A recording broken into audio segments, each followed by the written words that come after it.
أعوذ بالله من الشيطان الرجيم. بسم الله الرحمن الرحيم. ومن الناس من يجادل في الله بغير علم ولا هدى ولا كتاب منير. صدق اللہ العظیم. 7 آیات کا ہم مطالعہ کر چکے ہیں. سورۃ الحج آج 8ویں آیت جو آپ کے سامنے تلاوت کی گئی، یہ 8ویں آیت ہے. اللہ کا ارشاد ہوتا ہے وَمِنَ النَّاسِ، اور لوگوں میں سے کوئی ایسا بھی ہے مَن یُجَادِلُ، جو جھگڑتا ہے، بحثیں کرتا ہے، جھگڑتا ہے فی اللہ، اللہ کے بارے میں، اللہ میں یعنی اللہ کے بارے میں جو جھگڑتا ہے، بغیر علم، کسی علم کے بغیر، ولا ہدی ولا کتاب منیر، اور بغیر کسی ہدایت کے، خدا یعنی کسی دلیل کے بغیر، کسی ہدایت کے بغیر، ولا کتاب منیر، اور بغیر کسی کتاب روشن کے. 3 چیزیں بتائی گئی، یعنی نہ تو اس کے پاس علم ہے، اس علم سے مراد جو اس کا ذاتی علم ہو، مشاہداتی علم، یا تجربہ کر کے اس نے جو حاصل کیا ہو علم اپنی محنت سے، مشاہدہ کر کے یا تجربہ کر کے. خدا، ہدایت سے مراد کسی جاننے والے سے کوئی علم اس نے حاصل کیا ہو، کسی اور نے علم حاصل کیا اور اس نے اس کو یہ بتایا، یا کسی روشن دلیل کی بنا پہ، وہ بھی ان کے پاس نہیں ہوتی. اور تیسری چیز ولا کتاب منیر، اور نہ روشن کتاب، اس سے مراد آسمانی کوئی کتاب، الہامی کتاب. یعنی 3 ہی ذریعے ہیں، یا تو انسان نے خود کوئی ایسا اپنی آنکھوں سے ایسا مشاہدہ کیا ہو، یا کوئی ایسا تجربہ کیا ہو، اس کی بنیاد پہ وہ اللہ کے بارے میں جھگڑے، اللہ کا انکار کرے، وہ ایک بات ہے. یا دوسری چیز یہ کہ کسی علم والے سے اس نے یہ بات سیکھ لی ہو، علم والے سے، یا کسی روشن دلیل کی بنا پہ. یا پھر تیسری چیز ہوتی ہے کہ اس کے پاس کوئی الہامی کتاب ہو، اس میں اس قسم کی بات اس نے کوئی پڑھی ہے، پھر وہ جھگڑا کرے، پھر وہ بحث کرے. یہ تینوں چیزیں اس کے پاس نہیں ہیں، اس کے باوجود وہ بحثیں کرتا ہے، جھگڑتا ہے اللہ کے معاملے میں. اور پھر اتنا ہی نہیں، ثانیہ اطفی، ثانیہ موڑے ہوئے، اطفی اپنی گردن کو، یعنی اکڑائے ہوئے اپنی گردن کو، لیضل عن سبیل اللہ، تاکہ گمراہ کر دے اللہ کی راہ سے، تاکہ بھٹکا دے وہ لوگوں کو اللہ کی راہ سے. تو ایسے لوگوں کے لیے فرمایا لہو فی الدنیا خزی، اس شخص کے لیے رسوائی ہے دنیا میں، وَنُذِيقُهُ، اور ہم اسے چکھائیں گے، یوم القیامہ، قیامت کے دن، عذاب الحریق، جلنے کے عذاب کا مزہ. عذاب ہوا تکلیف، الحریق ہوتا ہے جلتی ہوئی آگ یا آگ. آگ کے عذاب کا مزہ چکھائیں گے اس کو ہم قیامت کے دن. کیونکہ اس کی صرف اتنی غلطی نہیں ہے کہ خود یہ گمراہ رہا، بلکہ اس نے کیا کیا، لیضل عن سبیل اللہ. پچھلے سبق میں ہم نے پڑھا تھا کہ اس کا قصور یہ تھا، وہ بھی جھگڑتا تھا اللہ کے معاملے میں، وہ بھی بغیر علم کے جھگڑتا تھا، مگر ساتھ ہی وَيَتَّبِعُ كُلَّ شَيْطَانٍ مَرِيدٍ، ہم نے پڑھا تھا کہ وہ ہر شیطان مرید کے پیچھے، ہر سرکش شیطان کے پیچھے لگ جاتا تھا. وہ اس کی اپنی غلطی تھی، اس کا بیان اس میں پڑھا ہم نے. لیکن آج والی آیت میں ہم نے پڑھا صرف خود ہی وہ گمراہ نہیں، اوروں کو بھی گمراہ کرنے کی کوشش کرتا ہے، تو اس کے لیے اور زیادہ سخت عذاب ہوگا. کیا ہوگا؟ پہلی چیز اس کے لیے ہوگی دنیا میں رسوائی ہوگی، دنیا میں اس کو ذلیل کیا جائے گا، لوگوں کی نگاہ میں یہ بالکل حقیر سمجھا جائے گا، اس کو رسوا کیا جائے گا. اور پھر آخرت میں اسے جلنے کے عذاب کا مزہ چکھایا جائے گا، بھڑکتی ہوئی اور جلتی ہوئی اس آگ میں ڈالا جائے گا.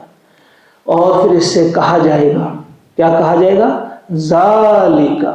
یہ ہے تیرا وہ فیوچر، یہ ہے تیرا وہ مستقبل، بما قدمت یداک، جو تو نے اپنے ہاتھوں سے کمایا ہے، یہ تیرے اپنے ہاتھوں کی کمائی ہے، تو نے خود کما کر یہ آگے بھیجا، یہی وہ تیرا وہ مستقبل جس کو تو تیار کر رہا تھا۔ وَأَنَّ اللَّهَ، اور یہ کہ اللہ لیس نہیں ہے بِظَلَّامٍ لِلْعَبِيدِ، ظلم کرنے والا اپنے بندوں پر، یعنی بے شک اللہ تعالیٰ اپنے بندوں پر ظلم کرنے والا نہیں ہے۔ تو یہاں اس کے ساتھ اس کا کیا رابطہ ہے کہ ان کو مزہ چکھایا جائے گا، عذاب کا مزہ چکھا جائے گا، اور کہا جائے گا اللہ تعالیٰ اپنے بندوں پر ظلم نہیں کرتا۔ اس کے دو معنی، ایک تو یہ کہ ان پر جو عذاب آ رہا ہے وہ ظلم نہیں ہے بلکہ وہ عین انصاف ہے۔ دوسرا مطلب اس کا یہ ہے کہ اگر ظالم کو سزا نہ دی جائے تو یہ ظلم ہے۔ دنیا میں ایک شخص ایک مظلوم پر ظلم کرتا رہا، ایک تھا ظالم دوسرا تھا مظلوم، وہ اس پر زیادتیاں کرتا رہا، اس پر سختیاں کرتا رہا، اگر اس ظالم کو اس دن سزا نہ دی جائے ظلم کی تو یہ ظلم ہوگا مظلوم پر۔ تو اللہ تعالیٰ کبھی بھی اپنے بندوں پر ظلم کرنے والا نہیں ہے، یا اس مظلوم کی داد رسی نہ کی جائے جس پر دنیا میں ظلم کیا گیا، اگر اس کی داد رسی نہ کی جائے تو یہ بھی ظلم ہے اس پر۔ گویا ظالم کو سزا دینا عین انصاف ہے، عدل ہے۔ تو فرمایا کہ اللہ تعالیٰ اپنے بندوں پر ظلم کرنے والا نہیں۔ گویا دنیا میں ہر شخص کو یہ معلوم ہونا چاہیے کہ اگر اس نے رتی بھر بھی کسی پر ظلم کیا، اپنی زبان سے، اپنے ہاتھ سے، اپنے کسی بھی ایکشن سے، کسی بھی عمل سے تھوڑا سا بھی کسی پہ ظلم کیا ہو، تو اللہ تعالیٰ اس کو اس کی سزا دے کر رہے گا۔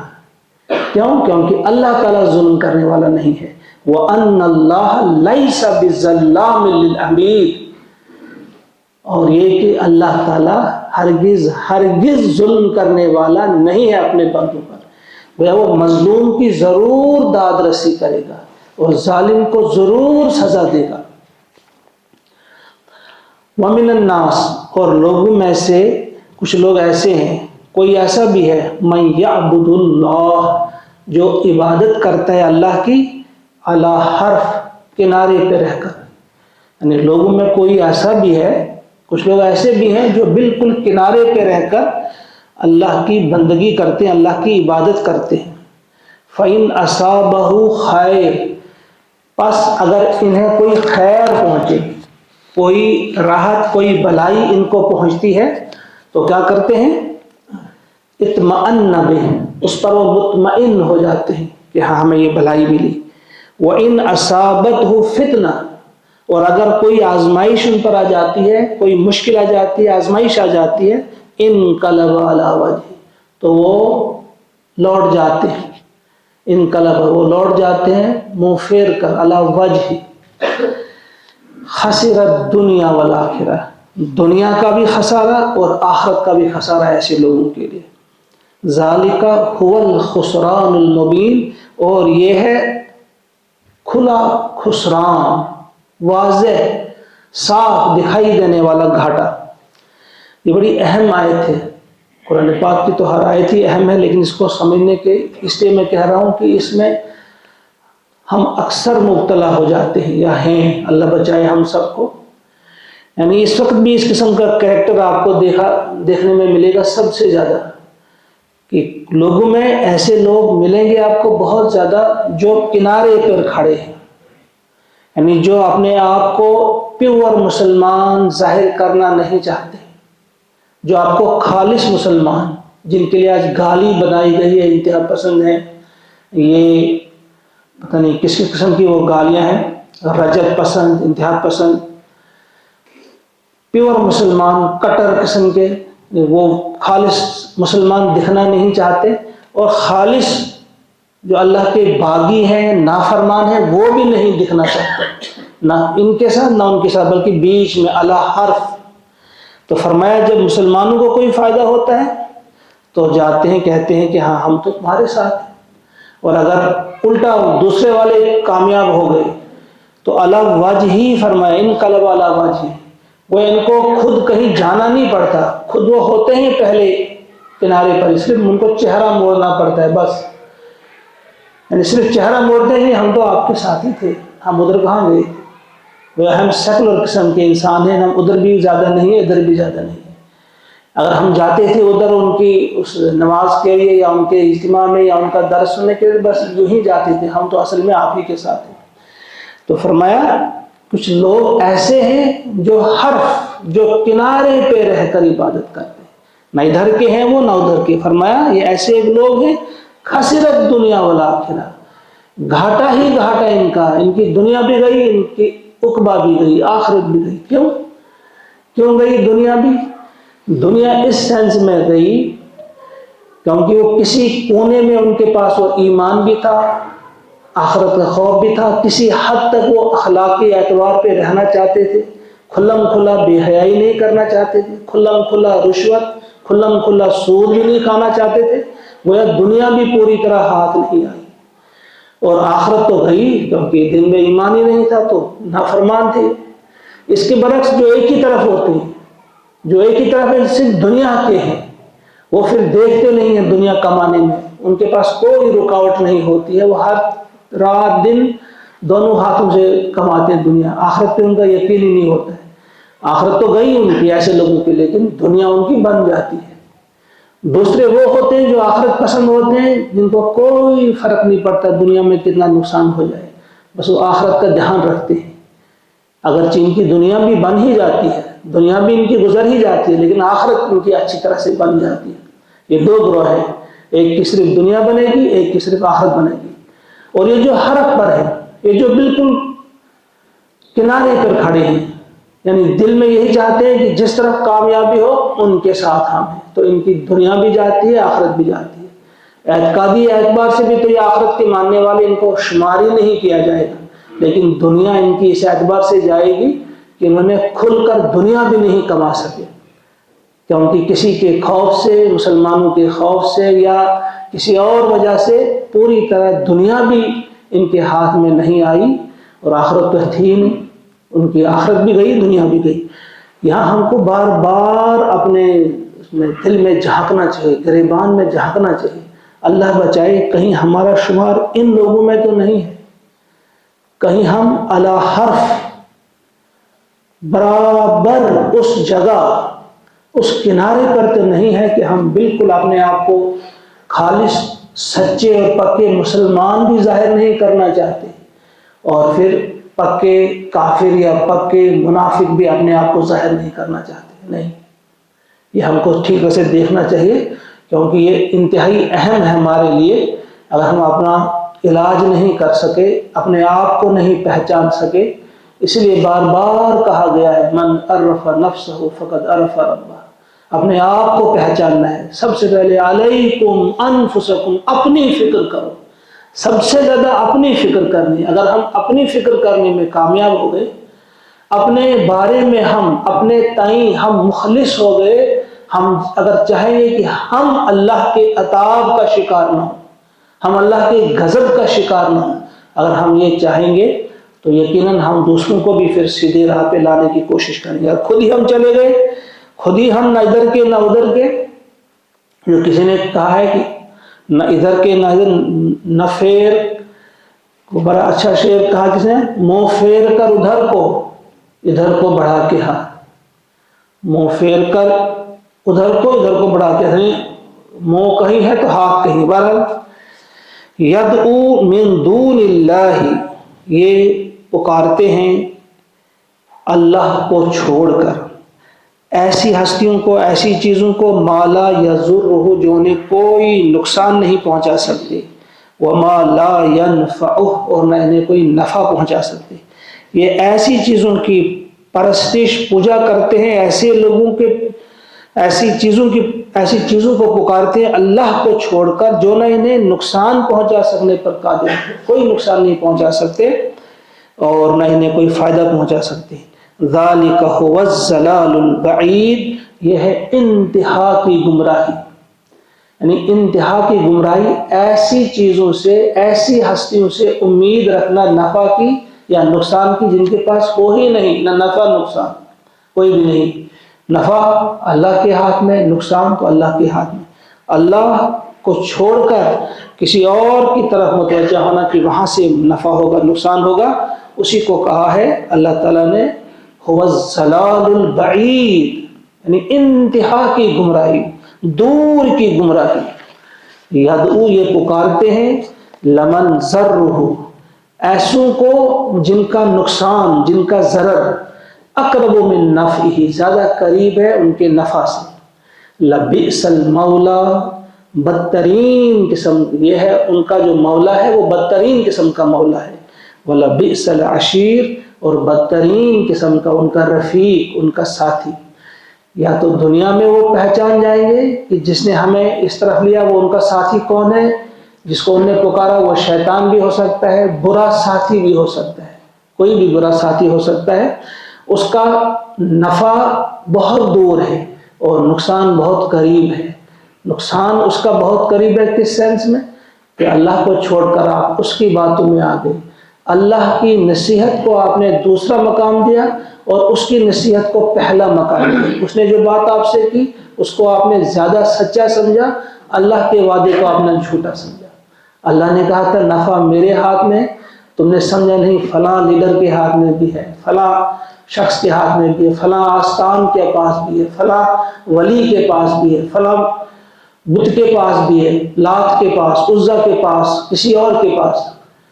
کسی بے جان کے پاس ہو یا جاندار کے پاس ہو، کہیں اور آپ نے دیکھا نفع ہے، کہیں اور دیکھا آپ نقصان ہے، تو فرمایا ان کا نقصان زیادہ قریب ہے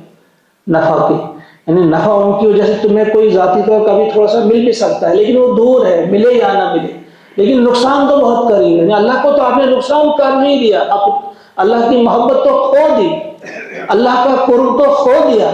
جب ایک کے قریب تم گئے اللہ کو چھوڑ کر گیا، پہلا نقصان اور فوری نقصان وہ اقرب جو ہے، اقرب بہت قریب ہے نقصان، وہ یہ کہ اللہ کا قرب تم نے چھوڑ دیا، اللہ کی محبت تم نے گنوائی۔ تو اس سے بڑا نقصان اور کیا ہو سکتا ہے جب تم اللہ سے منہ پھیرا آپ نے اور کسی اور کی طرف چلے گئے۔ یہ چند آیات تھی، آیت نمبر 13 تک۔ اللہ تعالیٰ سے دعا ہے کہ وہ ہم کو توفیق عطا فرمائے کہ ان آیات کو ٹھیک طرح سے ہم سمجھنے میں کامیاب ہو جائیں۔ ایک بار ان آیات کو آپ سنیں۔ وَمِنَ النَّاسِ مَن يُجَادِلُ فِي اللَّهِ بِغَيْرِ عِلْمٍ وَهُدًى وَلَا كِتَابٍ مُنِيرٍ ثَانِيَ عِطْفِهِ لِيُضِلَّ عَن سَبِيلِ اللَّهِ لَهُ فِي الدُّنْيَا خِزْيٌ وَنُذِيقُهُ يَوْمَ الْقِيَامَةِ عَذَابَ الْحَرِيقِ ذَلِكَ بِمَا قَدَّمَتْ يَدَاكَ وَأَنَّ اللَّهَ لَيْسَ بِظَلَّامٍ لِلْعَبِيدِ وَمِنَ النَّاسِ مَن يَعْبُدُ اللَّهَ عَلَى حَرْفٍ فَإِنْ أَصَابَهُ خَيْرٌ اطْمَأَنَّ بِهِ وَإِنْ أَصَابَتْهُ فِتْنَةٌ انقَلَبَ عَلَى وَجْهِهِ خَسِرَ الدُّنْيَا وَالْآخِرَةَ ذَلِكَ هُوَ الْخُسْرَانُ الْمُبِينُ يَدْعُو مِن دُونِ اللَّهِ مَا لَا يَضُرُّهُ وَمَا لَا يَنفَعُهُ ذَلِكَ هُوَ الضَّلَالُ الْبَعِيدُ يَدْعُو لَمَن ضَرُّهُ أَقْرَبُ مِن نَّفْعِهِ لَبِئْسَ الْمَوْلَى وَلَبِئْسَ الْعَشِيرُ آمنت باللہ صدق اللہ العظیم اللہم ارحمنا بالقرآن واجعلہ لنا اماما ونورا وہدا ورحمہ واجعلہ لنا حجتا یا رب العالمین اللہم نور قلوبنا بنور القرآن وزین اخلاقنا بزینت القرآن واملأ صدورنا بروح القرآن ربنا تقبل منا إنك أنت السميع العليم آمين ثم آمين السلام علیکم ورحمۃ اللہ